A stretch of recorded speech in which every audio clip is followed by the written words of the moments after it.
One of the things that I'm going to talk about is some of the research that we've been doing at CSU, primarily looking at disinfectant technologies, how you can clean up your water, both to recycle your water or if you're using water that's of less than good quality.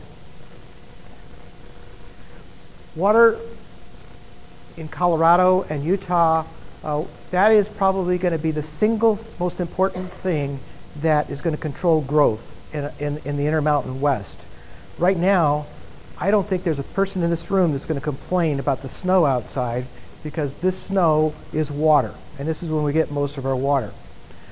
In Colorado, most of our water comes in March, and we've all experienced drought and such as that. Water is the major factor in a greenhouse operation.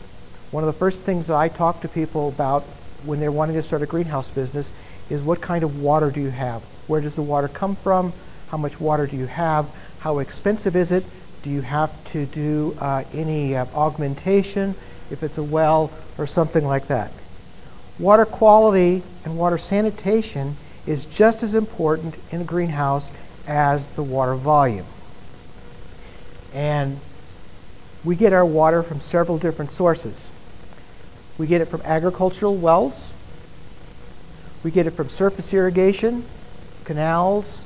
Probably in Utah, there's a massive water network of canals and irrigation channels. Or you get it from surface irrigation through a municipal source. Municipal water is probably what most people have access to, or if they're using a well, they probably have to have a permit or such as that. Some of the things we need to think about with water is alkalinity, salinity, pH, sodium absorption ratio, specific ions, and specific solids. I'm not going to go into all of the water chemistry today because I want to talk more about recycling water, but these are some of the key things that we need to think about.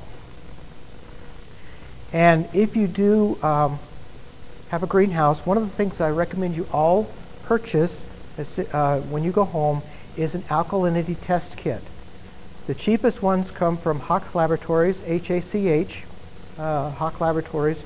You can get a water alkalinity test kit. This is one that's a little fancier with some titration sticks and such as that. But you can get a kit that costs about $35, and it'll do 100 samples. That's 35 cents a sample. Everybody can afford to do that. And it helps you know what your alkalinity is. And the alkalinity is how much carbonate you have in your water. And in the West, carbonates are a problem because as the carbonates build up in our water, in our soil, it raises the pH. When we raise the pH, we start running into problems. Total dissolved solids, electrical conductivity. In the Intermountain West, we're all concerned about sodium in our water. We want to make sure we keep our sodium levels down. We want to watch our total dissolved solids. One of the things that you need to do is buy an EC meter. You can get electrical conductivity meters for $100, $150 that'll last you forever. Every grower that carries a water wand should also have an electrical conductivity meter, both to watch the water and to measure your fertilizer. If you're going to start to recycle your water, you need to pay attention to the electrical conductivity even more so. If you choose to start recycling your water, start capturing your water, or if you're doing ebb and flood technology in your irrigation, you're going to start running into the possibility of spreading a disease throughout your greenhouse. So if one pot on one greenhouse section has Pythium, and you're capturing that water and moving it to the other side, you have moved the Pythium along with it. So one of the things you need to think about is what are we going to do to treat our water? And all of these pathogens have been found in irrigation water. We have found Fusarium, mostly Pythium, Phytophthora, viruses, nematodes. These have all been found in irrigation water in greenhouses. Most everybody says, well, I'll just apply a fungicide. Fungicides cost money. Fungicides are pesticides. Fungicides require restricted entry intervals. Fungicides can also, if we overuse them, lead us up to resistance in our microorganisms. And a lot of people, I have worked with greenhouse growers that do recycling their water.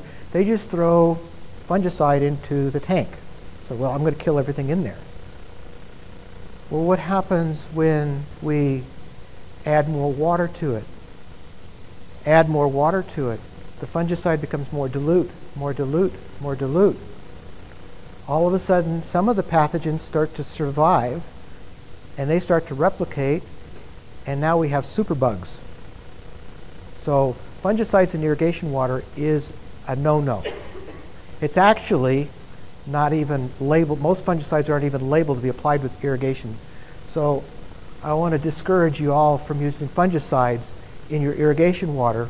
Just use your fungicides as an application. To recycle your water, there are a couple of different things that we can do to treat our irrigation water to clean it up. We have growers in the Denver Front Range area that are treating their irrigation water coming from Denver water, and they're putting disinfectant compounds in their water, and they're actually reducing their fungicide applications. And they're using city water. Of course, the city water people, they're concerned about the bad bugs that are going to make you and I sick.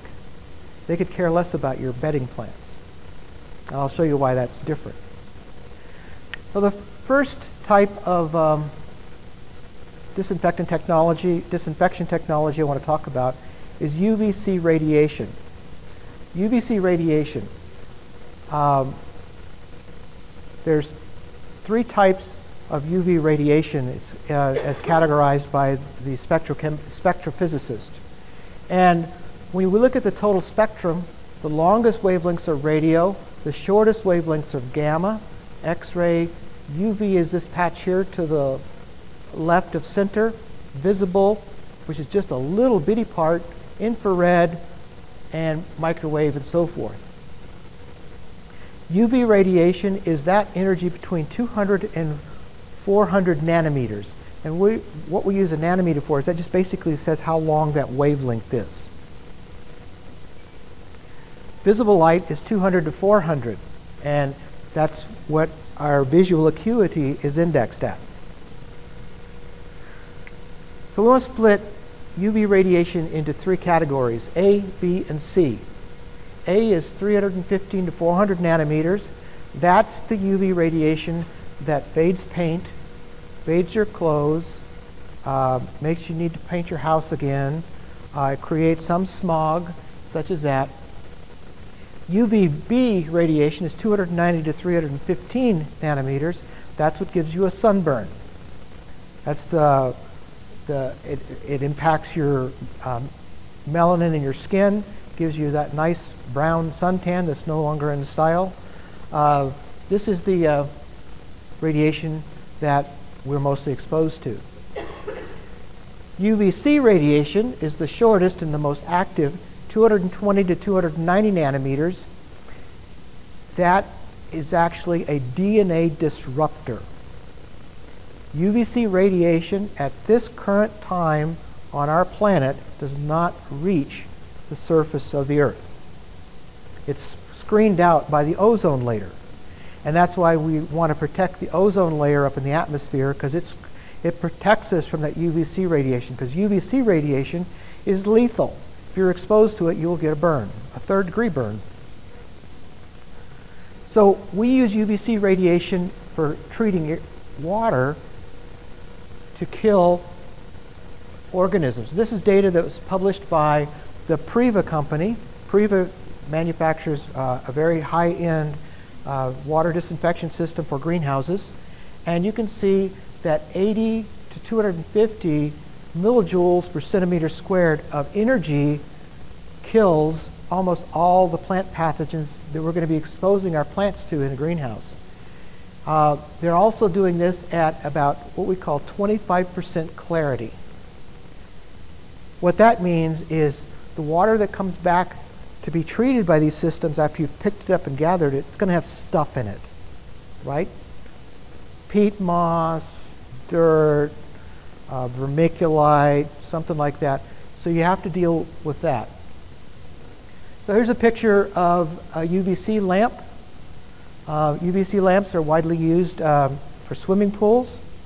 UVC lamps are widely used for saltwater aquariums. You can get real small ones. You can even buy a UVC lamp now that comes on looks like a pencil that you can swirl in your water bottle when hiking in the mountains. So UVC technology has come a long ways.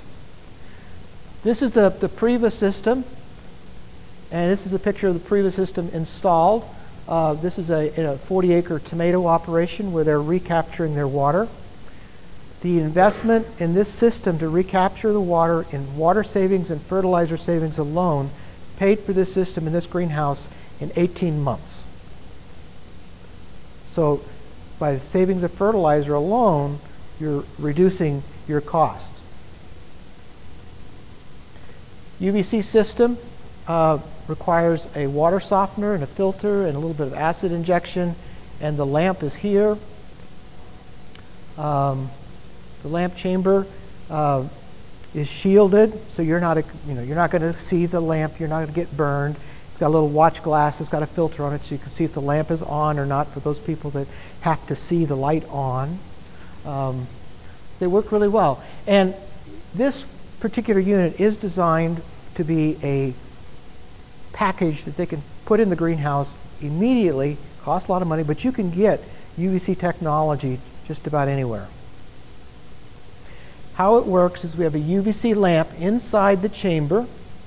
The water flows in, the water flows out, and we need to make sure that the exposure time is long enough that we get enough energy to kill the microorganisms. Some of the issues we have is turbidity, how much stuff is in the water. Pre-filtration is important. And you make sure that this system doesn't scale. Most of these devices have a squeegee on them on the inside that maybe turns while the lamp is running, or they have a squeegee that and a maintenance person can come in and just pull on it, and it'll clean the lamp off every now and then. Heat pasteurization, heating our water. We all know we can boil our water. Some growers we can use heat pasteurization if they use a heat pasteurization in concert with our boilers. However, and this is a system in Southern California, not a very clear picture in the bright room, but it basically just takes the heating system that you have to heat the water and heat sanitize it that way. However, it's going to cost you 270 to 530 cubic feet of fuel for 100 gallons of water. Gas already costs a lot. So they're doing this in Europe where they have subsidized fuel prices. So it has a tendency to cost a lot of money.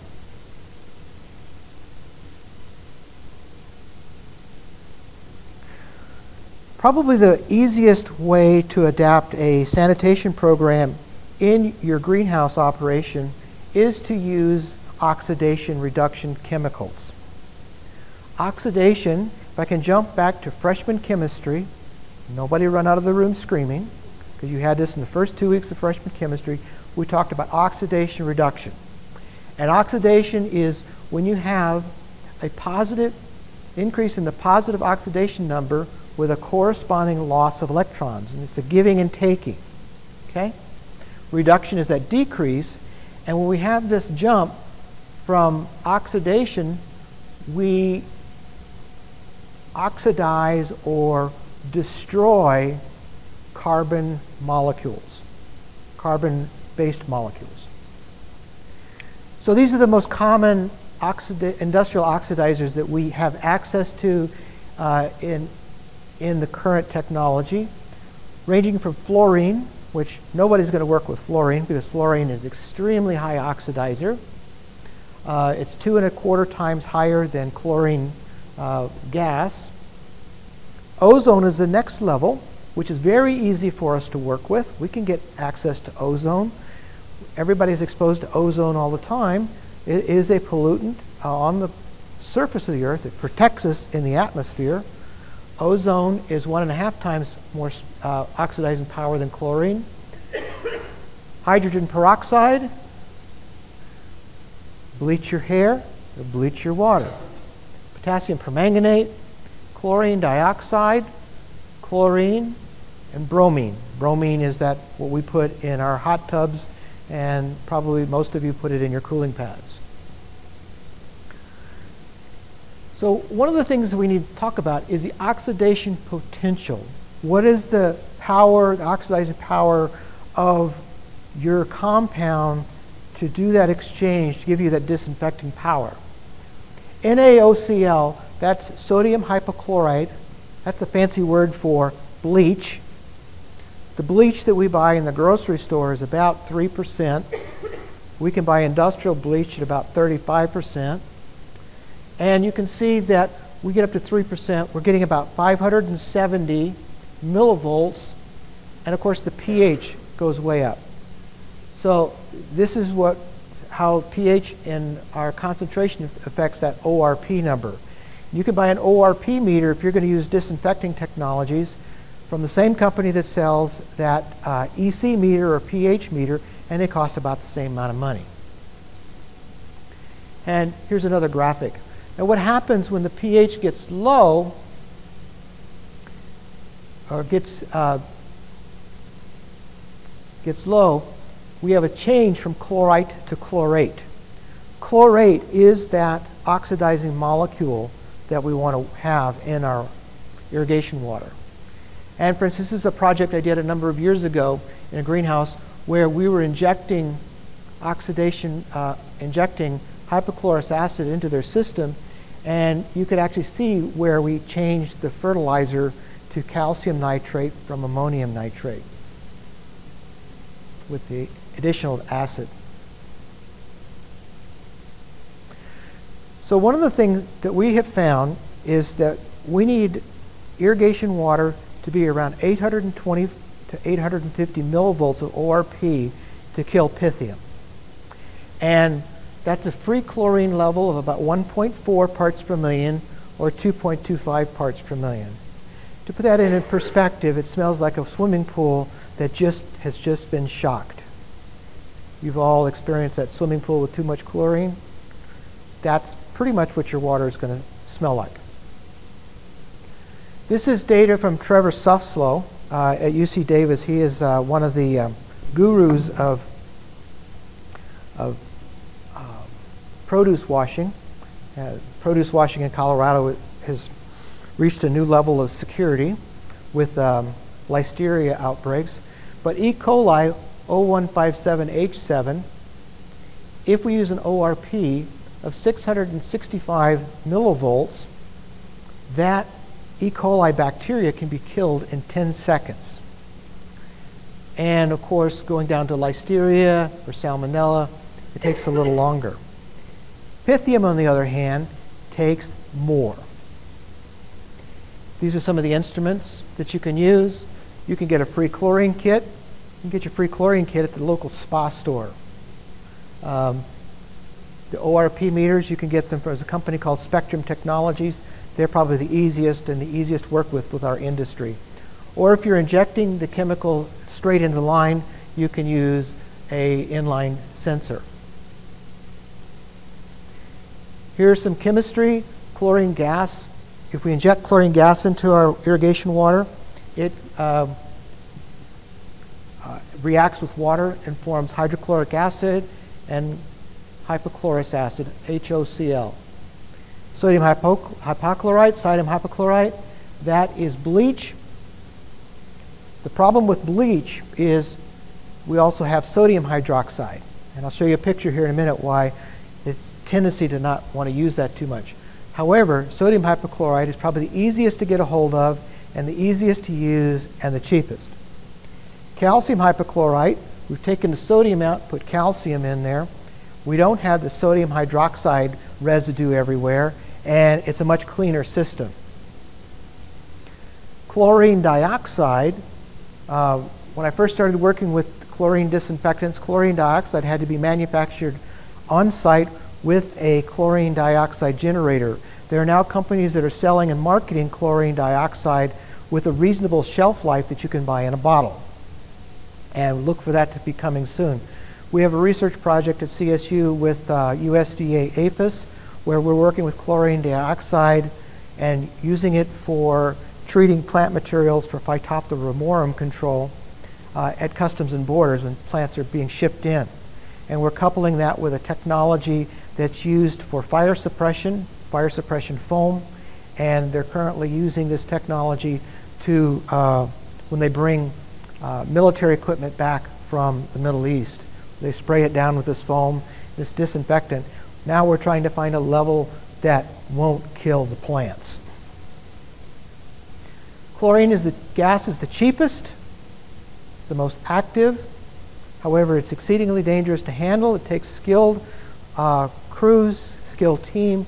You have to have extra alarms and scrubbers and oxygen containment systems. So chlorine gas is probably not the way to go. Sodium hypochlorite or bleach. This is a 35% drum of sodium hypochlorite, what it looks like. All they're using is a little bitty dosing pump. It costs them about $1,400 to set this up because these little chemical dosing pumps are most of the thing. And it injects right into the water line, and that's all it is. This is at a greenhouse in Colorado. However, that sodium hydroxide after a while looks a little nasty, and if you've already got a sodium problem in your water, you've just added more sodium to it. So even though this is cheap and inexpensive and easy to do, it's probably not the best way. This is the hypochlorous acid system. This is a technology that was developed in response to Legionella disease in Las Vegas. And they have got a chlorate chemistry where they've managed to extract the sodium hydroxide out. Notice the difference in the cleanliness of the barrel. But it does require a metering pump. Probably the easiest tool for you to use in greenhouses is the calcium hypochlorite tablets. There are a couple of companies that manufacture these tablets that's calcium hypochlorite. The tablets are about the size of a hockey puck. This system is manufactured by PPG. It's called the AccuTab system. The chlorate concentrate is put into the system, and it blends with your water at a set injection rate. The hypochlorous acid technology is not that expensive. PPG is in the business to sell the chlorine tablet, not the technology. This is the cleanest system they have. This is a tablet feeder. It's got a magazine. The tablets, you stack them up in there, and as they erode in the water, they drop down and feeds itself and goes into a tank where it sits for a little while, kills your microorganisms. This device costs a couple $100. So it's not very hard to install. The PPG company will come in to your operation, design the system, of course with the whole idea of selling you the AccuTabs. It's widely used in the swimming pool industry, widely used in rural water treatment. It's been around a long time, and the tablets are very safe to handle. Chlorine dioxide. Chlorine dioxide is a compound that is a high oxidizer. Chlorine dioxide is probably the direction that the industry is going.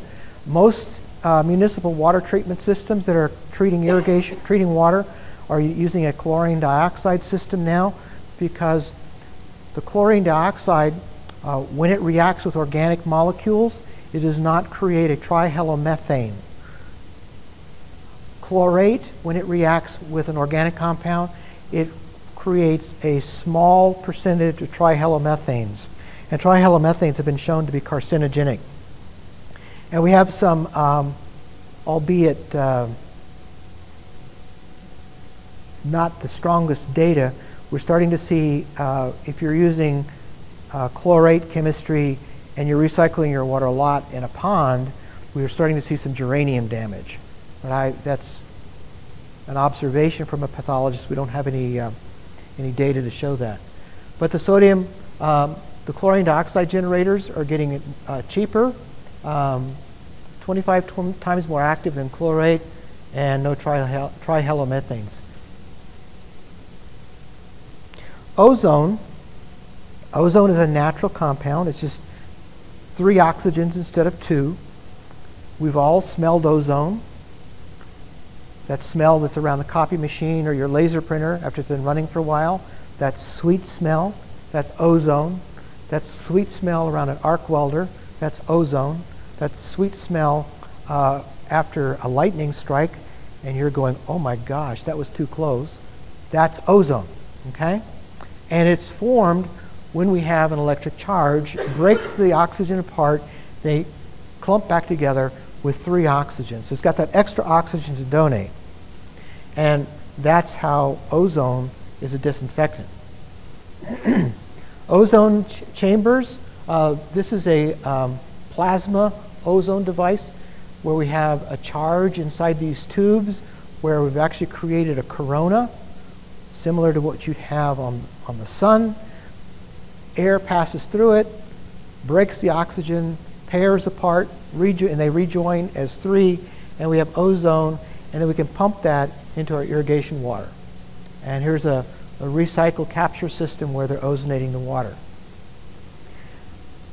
The slick thing about using ozone and the slick thing about using UVC is we're not adding a chemical of any kind that's going to be harmful. Because when ozone goes from O3 back to O2, all our residue is oxygen. It is classified as organic. All right, so back to these ratings again. Ozone is way up here. If we can do ozone, we can inject ozone. That's one of our highest active compounds. Chlorine, chlorine dioxide, and chlorine, which is the chlorate, those are easy to come by. Haven't talked about hydrogen peroxide. There's a compound that's being marketed out called xylitol. Xylitol is what if you look at the label, it says hydrogen dioxide. Well, hydrogen dioxide and hydrogen peroxide, if you look in the Merck chemistry index, they happen to be the same compound. But the company that manufactures xylitol has gone to the trouble of getting a greenhouse label on there so that you can use it legally. If you were to go get industrial grade hydrogen peroxide at 35 to 50%, you have just purchased rocket fuel. And it's not legal. You have a real serious explosion risk. So this drum of industrial hydrogen peroxide, you can take a little eyedropper of that and drop it on a pallet that's really dry, and it'll catch on fire.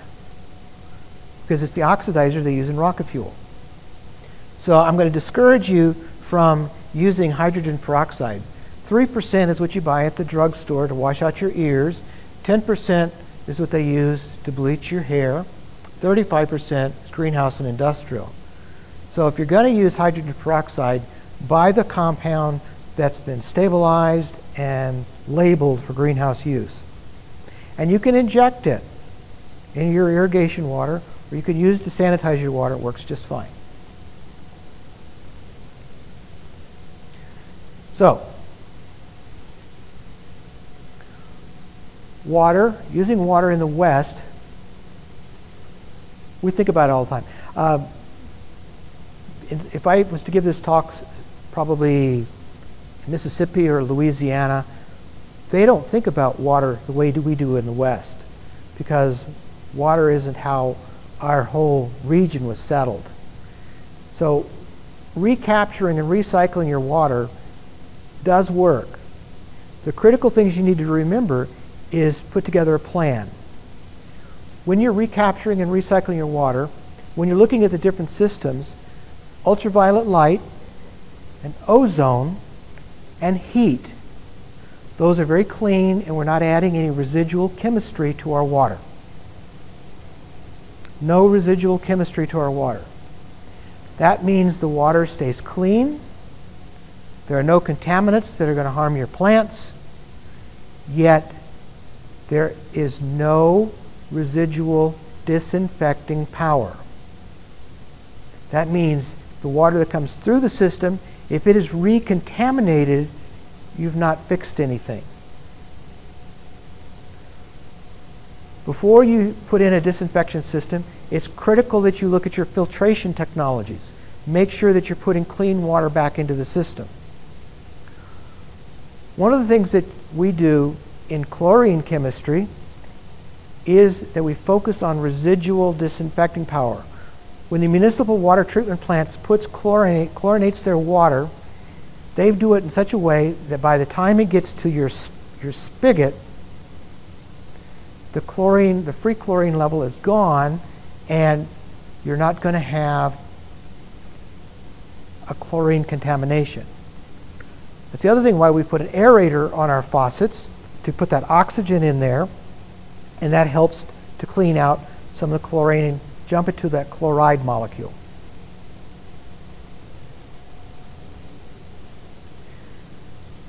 Before the United States started using chlorine chemistry, 250,000 people a year died from typhoid.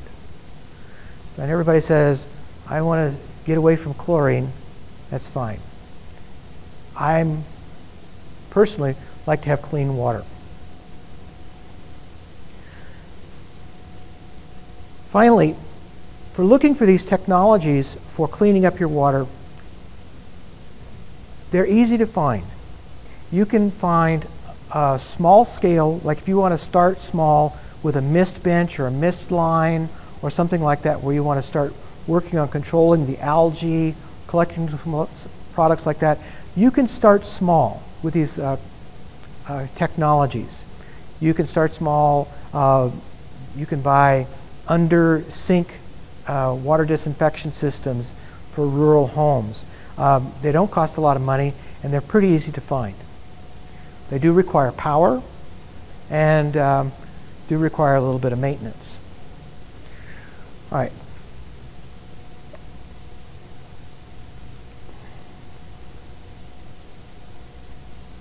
And I have some time for questions.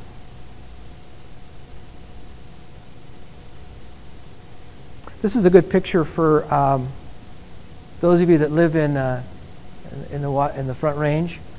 This is John Wesley Powell's map of how he thought the West should have been divided up, not into the political boundaries that we have in the states today. Can you imagine how different our water management practices would be today if we followed Powell's description? So, the water that we drink in Fort Collins actually comes from the Colorado River. And I'm on the other side of the divide.